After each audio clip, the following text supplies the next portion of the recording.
Perguntinha para você. Porque tem outros professores dando aula, né? Eu vi um professor agora na aula do primeiro ano, na aula do segundo ano. E aí eu fiquei preocupado, o choque, né? E por isso que eu coloquei esse horário.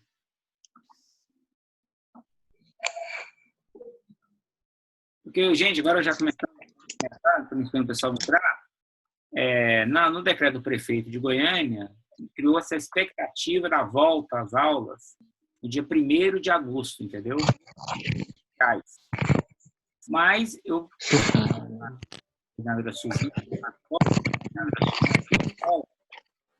falei para ela, eu não acredito, sabe por quê?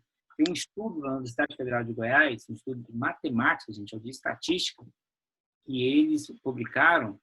Eles fizeram esse estudo para no início de abril, projetando que no dia 27 de maio ia ter mais ou menos 104 óbitos dessa doença. E no dia 27 de maio tinha 105 óbitos. Mas acertaram o número. E nessa projeção que eles colocaram, exatamente no dia 30 de julho, vai ter 6.000 óbitos em Goiás, mortes por essa doença, entendeu? Então, eu acho que mesmo as aulas começando dia 1º de agosto, vai ter toda uma resistência, tanto da formação, tanto dos professores, dos alunos, da pai de vocês, da mãe de vocês, na família com essa doença, de algum amigo, com parente. Não vai ser um momento, vamos dizer assim, psicologicamente ideal para... E aí eu acho que a alternativa vai ser essas aulas, entendeu? Terá um horário e a gente vai dando aula. E os fóruns vai ser para você tirar dúvida, fazer exercícios. Tendo em várias escolas aí particulares, né? Escolas que já tinham uma experiência de ensino à distância, né? Essas estão na frente em relação às outras escolas. Já saber trabalhar com isso.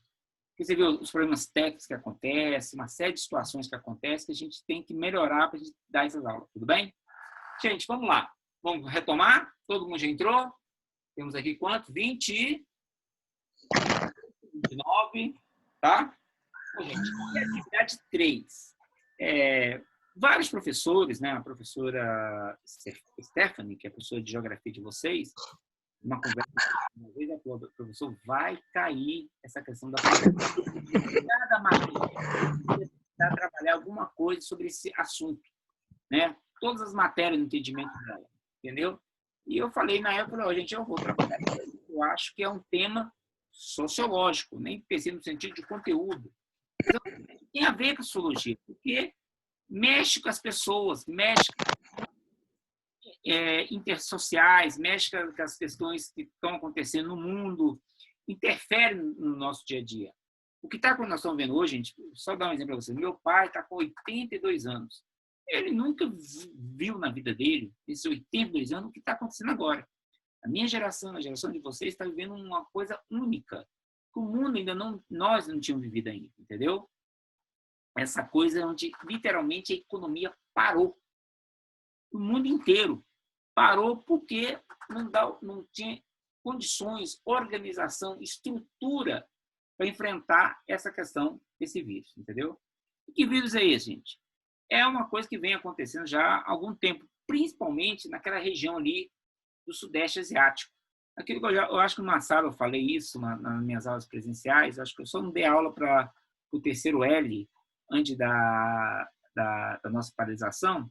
Eu falei, gente, pega uma régua, coloca lá no mapa mundi, coloca Índia, a China, e depois desce até Indonésia e volta para a Índia. Esse triângulozinho ali no planeta tem mais da metade da população do mundo. Se o mundo hoje está mais ou menos uns 7 bilhões de pessoas no mundo, lá tem mais ou menos 4 bilhões no mundo. Só a Índia e a China e a Índia tem mais de 2 bilhões e meio, quase 3 bilhões dessa população. Então, é um lugar muito populoso e você vai perceber que não é uma área assim tão grande, né? A China até que é um país grande, mas não é uma área assim tão grande assim, porque existe muito deserto, tem a cadeia do Himalaia, então não é uma região tipo Brasil, entendeu? Áreas, quase todo o território brasileiro ele pode ser povoado.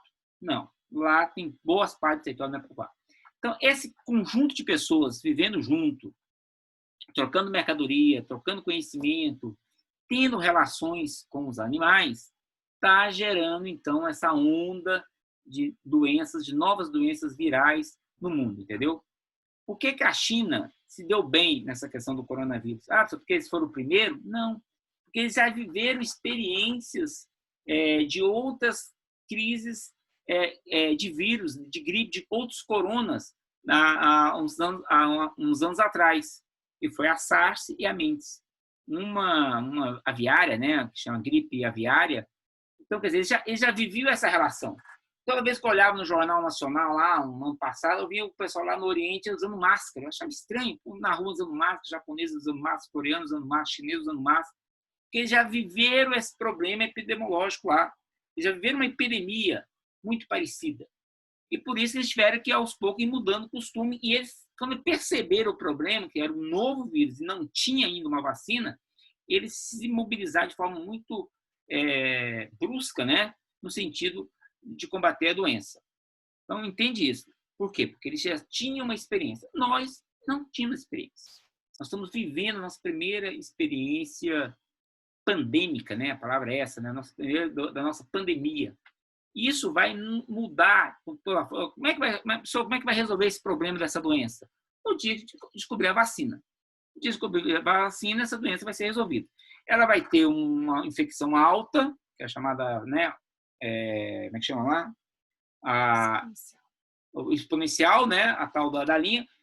A maioria vai estar infectados, a maioria não vai ter anticorpos, que não vai ter problemas, né? De algum tipo de doença, de demonstrar a doença, e depois ela vai cair. Só que até descobrir a vacina, galera, mortes irão acontecer. E é uma morte muito triste.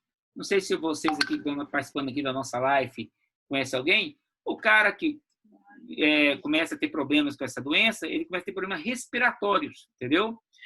Começa a passar mal, sentir mal, e aí vai lá, antes tem algumas dores, tem, né, febre, aí vai lá no postinho de saúde, chega lá e não tem respirador. Respirador, gente. O cara respirar. Já é o primeiro problema. Agora, tem pessoas que nem o respirador resolve, que tem que intubar, que tem para UTI. E aí é o problema que também não tem leitos de UTI para as pessoas que estão doentes. Ainda tem um outro problema dessa doença, que muita gente vai para o leito de UTI, fica lá 3 dias, 4 dias, sai super bem. O problema dessa doença não fica no menos de 15 dias, entendeu? Tem gente que já ficou 40 dias entubado e conseguiu sobreviver. O que significa isso, professor? Que é um leito coberto por um paciente que não tem como chegar outro paciente nesse leito, entendeu? Então, é um problema grave. Esse problema aconteceu aonde? Na Itália. Essa doença lá começou na China. Quando ela vai para a Europa, na Itália, no início as autoridades italianas não levaram em consideração, não fizeram isolamento social. O prefeito da cidade de Milão, o que é Milão? Milão é a cidade de São Paulo aqui no Brasil. Milão é a grande cidade da Itália. Cidade rica, cidade cosmopolita, lembra que a ideia do cosmopolitismo? E lá o prefeito falou, aqui não tem negócio de gripe, não. E aí a coisa foi tão sério que ele mesmo teve que pedir desculpa porque ele falou no início. O que aconteceu na Itália? As pessoas começaram a ver problemas em conhecidos, gente da família, gente morrendo, não ter hospital para atender, não ter estrutura. Nós estamos falando de um país considerado primeiro mundo. A Itália é um país rico, né? Economia rica. Só o turismo lá, só o turismo já dá trilhões de dólares de arrecadação, entendeu? Então, isso foi criando um problema percebido no mundo inteiro. E aí, ela migrou para onde? Para os Estados Unidos. Né? Morreu milhares de pessoas nos Estados Unidos. Estamos falando de um outro país, de uma grande potência econômica, onde os leitos de hospital não dava para comportar o problema. E agora está se espalhando pelo mundo e o Brasil está, literalmente, nas análises dos especialistas, tornando o próximo epicentro. O que significa isso? O país que vai ter mais mortes, né, dessa doença, dessa Covid-19. E é por isso que é um grande problema. A nossa pergunta aqui para vocês, que eu usei o decreto do governador, podia ser de qualquer governador, gente. Podia ser porque os governadores, através das suas equipes de cientistas, começaram a perceber o problema e foram os primeiros a dar o alerta. todo o Brasil começou. O estado onde tem um governador que é mais ligado ao presidente nosso, que o presidente é do partido, ele saiu do partido, mas é um cara muito ligado ao presidente, é o governador do Amazonas. Lá é a questão mais séria do Brasil. A gente está morrendo mais gente lá no Brasil, entendeu? Onde realmente a coisa pegou lá.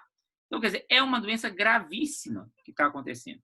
Por isso, a minha intenção é a gente fazer esse debate, que eu acredito que vai cair no Enem, vai cair nos concursos para seguir carreira militar, né? Ter concurso para carreira militar, vai cair em várias provas aí de trabalho, que é essa questão da pandemia. Então, por isso, aquela minha aula, né, que eu dei aquela videoconferência, especificamente sobre isso, explicando o que são endemia, pandemia, todos os vários aspectos aí da evolução da ciência, né, das doenças. E aí, perguntei para vocês a questão mais econômica. Como que a economia vai lidar com essa questão da pandemia? Hoje há esse movimento, o que adianta as pessoas fazer o isolamento social para as pessoas não morrer com o vírus, mas vão morrer porque não tem trabalho, não tem emprego, não tem condição de ganhar seu ganha-pão, os empresários estão quebrando porque não tem como vender, as pessoas não estão movimentando, girando a roda da economia, entendeu? E aí vem a pergunta que eu falei para vocês fazer. Pouca gente foi na linha do texto, tá? Teve algumas respostas muito boas. A pergunta é, tendo como referência o decreto do governador de Goiás 9.953 de 2020, faça uma análise das consequências para o mundo globalizado, baseada nas justificativas econômicas contidas nas páginas de 12 a 17 do referido decreto, considerando o contraponto economia versus saúde. Entendeu? É um debate que vai estar bem colocado. E aí, esse decreto do governador ele foi muito interessante. Houve uma pesquisa mundial onde pegou assim, os 44 mais tops economistas do mundo, gente que ganhou prêmio Nobel, parece que desses 44, tem uns 3 ou 4 que ganharam prêmio Nobel, fizeram um questionário perguntando sobre essas ações, se essas ações do isolamento social, se elas é bom ou ruim para a economia. E aí veio a resposta desse questionário, e nesse questionário, que é um questionário mundial, né, todo mundo teve acesso a ele, o governo do estado de Goiás se baseou, fez a justificativa econômica para as ações desse decreto. Esse decreto até hoje é o que está valendo, o governador ia até fazer um decreto novo, não fez, então ainda é o decreto que está valendo, né? Que está lá as justificativas epidemiológicas, está lá as justificativas econômicas, está lá os chamados protocolos, né? Que é a outra pergunta que a gente fez para vocês. Está tudo lá e é o que está valendo do ponto de vista do governo do estado. Aquela coisa que eu falei da possibilidade da volta das aulas 1º de agosto já é um decreto uma perspectiva do prefeito de Goiânia, entendeu? Tipo assim, mas voltaria as aulas aqui para Goiânia e não voltaria nas outras cidades do interior? O prefeito de Goiânia tem alguma interferência de determinar a volta às aulas para as escolas estaduais, que é subordinada ao governo do estado? Gente, isso só saberemos quando agosto chegar, entendeu? Se vai recuar, percebendo o crescimento potencial e da morte, de óbitos em relação a essa doença? Não sei. Eu, pessoalmente, acredito que sim, mas eu espero que não, gente, porque eu estou com muita saudade de ver a cara de vocês e minhas aulinhas com vocês, tudo bom? Vamos lá, gente. Qual é a resposta, então, que eu achei correta ali? A pesquisa com 44 economistas de elevado prestígio acadêmico. Qual foram as perguntas apresentadas pelos economistas? A pergunta A, a primeira pergunta. Uma resposta política e abrangente ao coronavírus envolverá a tolerância de uma contratação muito grande, muito grande da atividade econômica até que a propagação de infecções tenha caído significativamente? Essa pergunta do questionário dos 44 economistas. Aí qual foi a resposta? Nenhum economista acredita que é uma boa resposta ao coronavírus que envolva deixar que o contágio do vírus cresça em nome de uma maior atividade econômica nesse momento. Entendeu? Vamos dizer, gente, que a gente continuasse com essas aulas normais lá na escola lá. Nós não somos uma escola para ganhar dinheiro, né? Não somos uma escola de atividade econômica. O que possivelmente estaria acontecendo, gente? Alunos começariam a ter a doença, professores começariam a ter de atestado médico, estariam doentes, iam ter casos, pessoas, né, morrendo ali, né? Morreu a mãe de um, pai de um, avô de um. Quer dizer, ia e em algum tempo a própria escola não ia conseguir mais funcionar, entendeu? Por isso a ideia da interferência, da intervenção, né, que os governadores promoveram aqui no Brasil, que não é no Brasil, não, o mundo inteiro está vivendo esse tipo de política. A segunda pergunta: se abandonar as rigorosas ações, essa pergunta está no questionário, que está lá no decreto por vocês, que faz essa questão da relação econômica e saúde.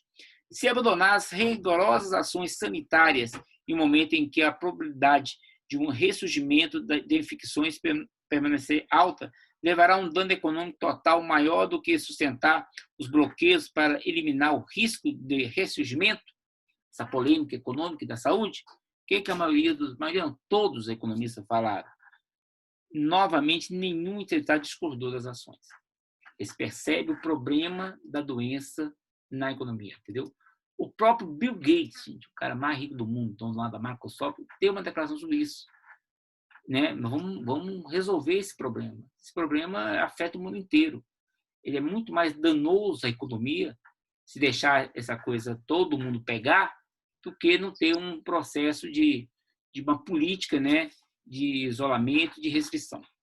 E a terceira questão, que está no decreto, né, que é outra pergunta desses economistas: se o governo poderia investir mais do que está fazendo na construção de hospitais temporários, aceleração dos testes, fabricação de mais máscaras, ventiladores mecânicos, bem como a construção de uma vacina. Resposta: mais uma vez, nenhum dos economistas pesquisados discordou da ação. Então, todas essas ações que o governo de Goiás fez, que os outros governos do estado vão fazendo, uns mais, outros menos, né? Hoje, o grande debate é o tal do lockdown. O que é o lockdown? É a medida mais radical, onde aconteceu isso na Itália, gente, no norte da Itália, em algumas regiões da Espanha. Você não podia nem sair de casa. Seria impedido de sair de casa. Se sair de casa, você ia ser preso ou, no mínimo, multado. Entendeu? Foi uma medida radical para diminuir a taxa de crescimento de infectados. Cidades riquíssimas, como Florença, Milão, viveram essa questão do lockdown, entendeu? São cidades riquíssimas, muito recurso de turismo e tudo mais. Tudo fechado. Porque se não fizesse isso, não teria condições de abaixar a taxa lá de crescimento de infecção, entendeu? Então, essas medidas são medidas corretas. O problema no nosso país, que é o problema mais grave, né, dos vários problemas graves que nós temos problema de racismo, nós temos problema de homofobia, nós temos problemas que toda a lei que protege as mulheres ainda tem problemas aí do feminicídio, mas nós temos um problema maior de todos, que eu chamo o problema da corrupção, né? É um absurdo, em pleno problema de morte, as denúncias que estão acontecendo em vários locais do Brasil aí, de governo do Estado, pessoas sendo presas porque estavam fazendo corrupção com dinheiro público para compra de máscara, de equipamento, de respirador e tudo mais. Nós temos que melhorar nossas instituições para ser mais fiscalizatória em relação a isso aí. Tudo bem? Professor, eu estou vendo aqui que no 2 você não respondeu, professor. Eu queria saber a sua resposta. Gente, é uma resposta pessoal, né? Mas muita gente, se essa questão fosse na questão da prova, muita gente ia ficar impressionado com a nota. Não ia tirar a nota máxima se fosse uma questão de prova. Então, eu não peço somente colocar 2 protocolos. Eu peço você dizer qual a interferência no seu dia a dia. Eu sei que tem alunos meus que trabalham em empresas, trabalham em vários locais, e lá teve que acatar um daqueles procedimentos lá na empresa. Tem alunos que não trabalham, que está em casa, está vendo como é que funciona, só posso sair de máscara, tem que usar álcool gel, né? Tem que ter cuidado na relação com meus parentes mais idosos, ter um cuidado maior, aumentar a minha higienização. Então, a pergunta ela era uma pergunta que era para citar, mas era também para você colocar a sua opinião pessoal. Tudo bem? Bom, gente, essa aqui, então, é a nossa aula de sociologia. Eu quero, então, todo mundo pode abrir aí o som, muito legal.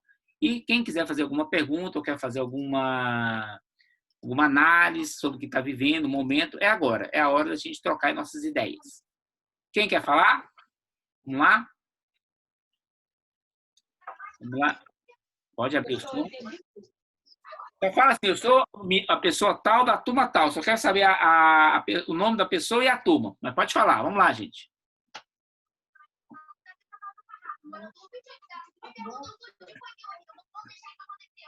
Vou tirar foto aqui com vocês aqui, ó. Ó que legal aqui, ó. Vou colocar no grupo. Pronto? Vamos lá, gente. Alguém uma pergunta? Bruno? Não tem nada, professor. Entendi, foi tudo. Tranquilo, então? Uhum. Vamos lá, vou citar alguns nomes aqui. A Laís Miranda. Esse mesmo, Laís? Kesley Gabriela. Boa noite, professor. Boa noite. Quem mais? Júlia Meirelles. Cadê a Júlia Meirelles? Kaique. Vamos lá, gente. Alguma pergunta, alguma fala, alguma observação sobre essa questão da pandemia?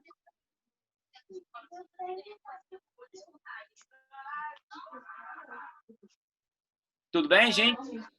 Então, gente, vamos então encerrar nossa aula. Foi boa aula, pelo menos a opinião sobre a nossa aula aqui. Se a gente pode fazer isso mais vezes. Foi ótimo. Você explicou muito bem. Eu achei muito informativo. Foi boa sem base. Foi boa sem base, foi ótima. Aceito mais. Gente, a ideia nossa no próximo capítulo, trabalhar, né? Se for presencial, ótimo, né? Se não for, a gente vai estar dando essas aulas através dessas videoconferências, tudo bem? E pelo número de pessoas que está aqui, dá para ser no Google Meet. É melhor, vocês estão tendo aulas nesses dois aplicativos ou mais no Google Meet? Nesse aqui, professor. Nesse aqui, no Zoom, é? No Zoom. Eu conversei na coordenação, o pessoal falou que era mais no outro. O problema do outro é que ele limita a 50 pessoas, entendeu? Aqui, como nós temos mais de 50 alunos, a expectativa, então, poderia ser mais de 50, a gente adotou o Zoom, tá bom? Eu achei legal do Zoom essa história, trabalha 40 e ainda tem mais possibilidade de trabalhar maior. Gente, então, quero encerrar essa aula foi gravada e a gente vai estar postando para vocês no GR8, tá bom? Para vocês terem acesso à aula. Perceberam que eu respondi a primeira, a segunda e a terceira atividade. Então, né, espero que todos os alunos que participaram aqui já responderam essa questão. E espero que na nossa avaliação que vocês vão fazer, todo mundo saia bem. Eu quero dar muitos 10 para vocês, tá bom? Uma boa noite. Boa noite, professor. Boa noite, boa noite. Com Deus. Boa noite, professor. Boa noite aí. Tchau, obrigado. Tchau, obrigado.